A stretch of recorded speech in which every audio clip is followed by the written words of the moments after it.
Thank you, Mr Speaker. I believe that secret corporate lobbying goes to the heart of why people are so fed up with politics. It arouses people's worst fears and suspicions about how our political system works, with money buying power, power fishing for money, and a cosy club at the top of decision-making in their own interest. It's an issue that has tainted our politics for too long, an issue that exposes the far too cosy relationship between politics, government, business and money. Wise words indeed, and I wish they were mine. They're not. They were said by David Cameron in February 2010, just a few short months before he became Prime Minister. Became Prime Minister with the promise that if we win the election, we will take a lead on this issue by making sure that ex-ministers are not allowed to use their contacts and their knowledge gained while being paid by the public service to further their own private gain.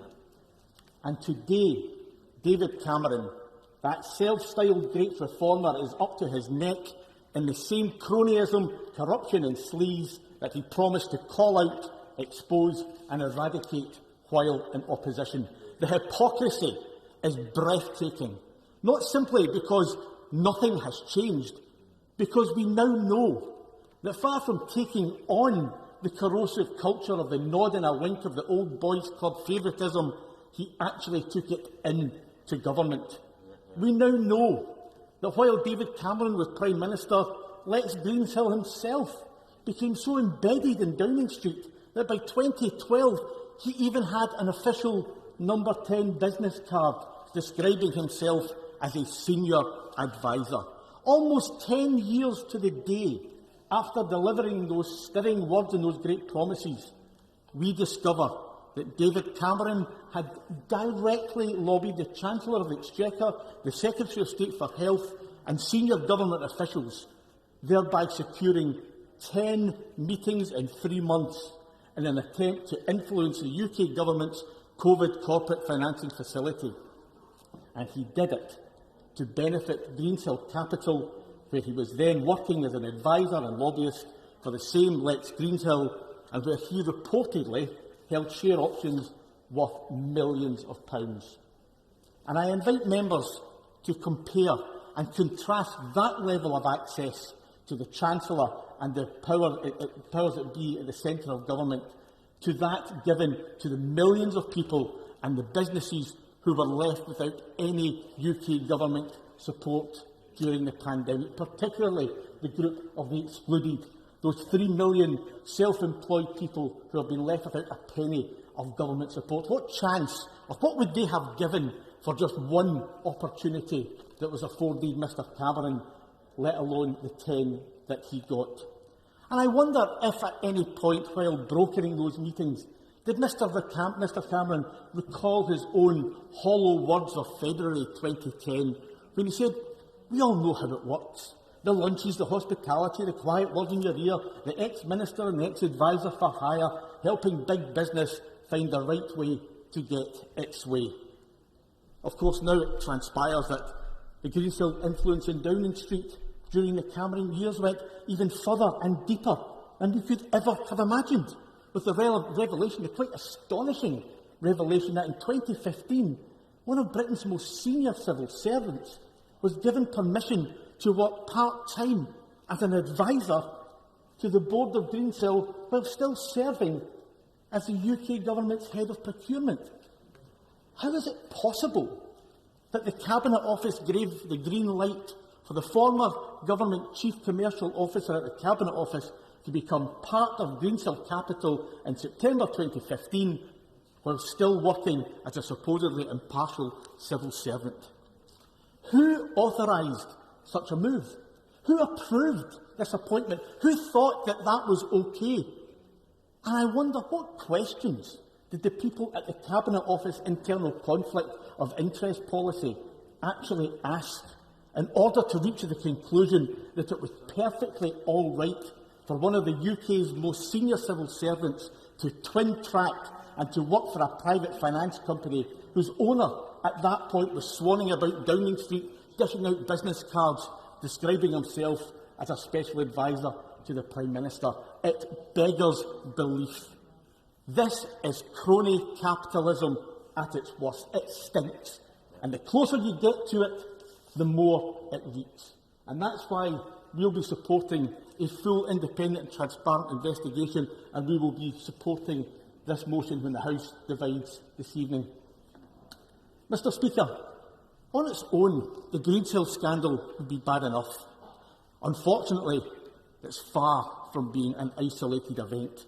And it's just the most recent example of the rampant cronyism that's at heart at the very centre of this government, who seems to be stumbling from one scandal to another as this details emerge of a network of those who have become fabulously wealthy during this pandemic, not because of their skill or their business acumen, but because of their political connections.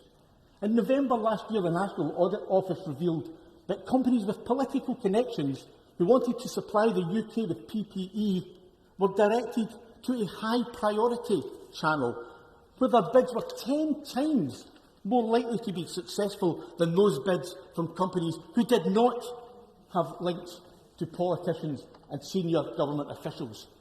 In and of itself, the existence of this high-priority channel is quite remarkable, but I believe it becomes far more sinister when one considers that the National Audit Office also reported that there were no written rules as to how this high-priority channel should operate, meaning that the companies gaining political support had access to hundreds of millions of pounds of public funds and were not subject to the usual procurement rules and could bypass the essential paperwork that in normal times would be a prerequisite to safeguarding against misuse of public funds. No matter what way one looks at it, it's not a good look. And I absolutely agree with Professor Liz David Barrett of the University of Sussex when she said, "It's not clear to me why MPs or peers should have any special expertise on whether a company is qualified to provide PPE or not." And she's absolutely right.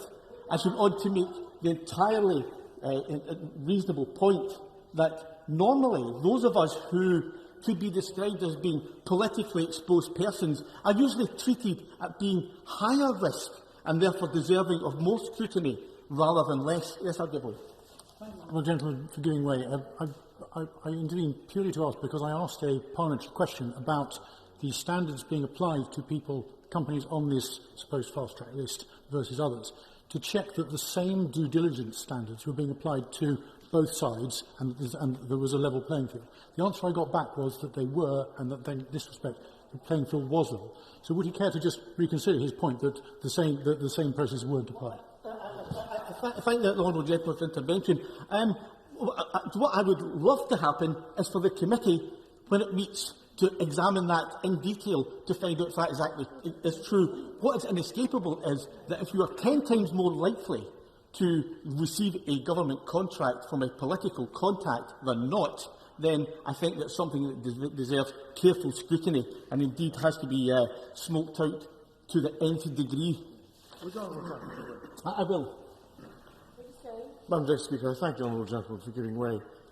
However we collectively, as the body politic, got into this situation, could I suggest that it is destroying or damaging the public trust in elected representatives? And the one good thing about this committee to be seen to be put in place was it might restore some of that trust and repair some of the damage to democracy in the UK.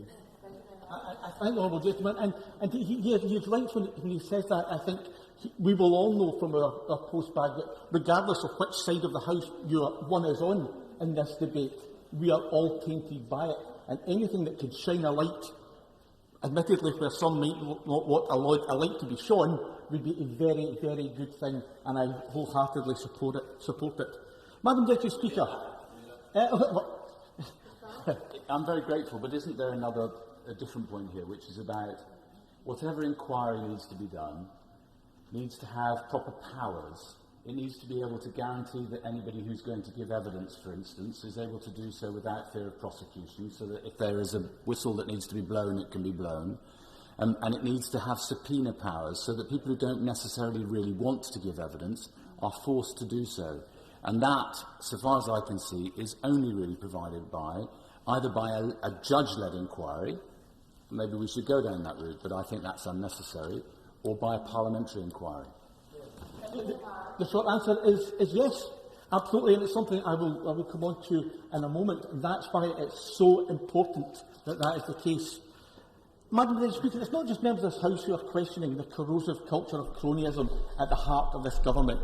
It's been attracting some fairly high-profile international attention too. At the end of last year, the New York Times decided to investigate how the UK government managed what it described as the greatest spending spree in the post-war era. And they concluded that of the 1,200 central government contracts worth nearly £22 billion, that $11 billion went to companies either run by friends and associates of politicians in the Conservative Party, or with no prior experience, or with a history of controversy. It's an incredible amount of money, and any hint that it has been spent at the behest of someone with close ties to Downing Street, or for the benefit of companies who have political allies within government, is deeply worrying, and it has to be examined, and examined fully, robustly and independently. And while people might understand and accept that things had to happen quickly in these circumstances, and that perhaps normal procurement rules were not sufficiently speedy, they will not accept that a government has any right to rip up every rule, every standard, every safeguard and start throwing about public money like a scramble at a wedding, particularly when it's their mates who are there waiting to pick up the money. Madam Deputy Speaker, I will... Thank you for giving way. I agree with me that perhaps the committee should look at other activities this government gets up to. See when it's things like the Brexit contracts. If you recall, they gave a contract to a ferry company with no ferries. We've got all the appointments to external bodies and regulators, which again is further examples of cronyism, and so we need to look at this in the bigger mix as well. I absolutely agree with my honourable friend, and I'm sure it won't have escaped the Treasury bench.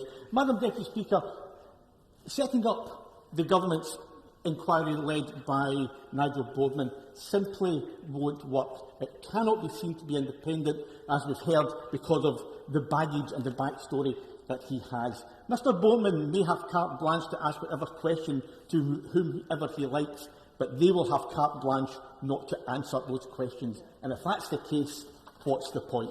I have no doubt that this scandal will rumble on, and when it does, we have to have a mechanism that is robust enough to see it.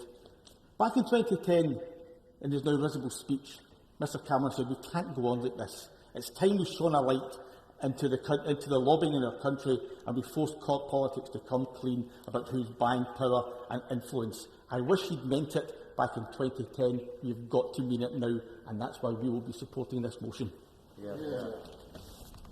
Thank you. We have many speakers to get in what is a fairly short debate, so I will impose a 4-minute time limit to start with.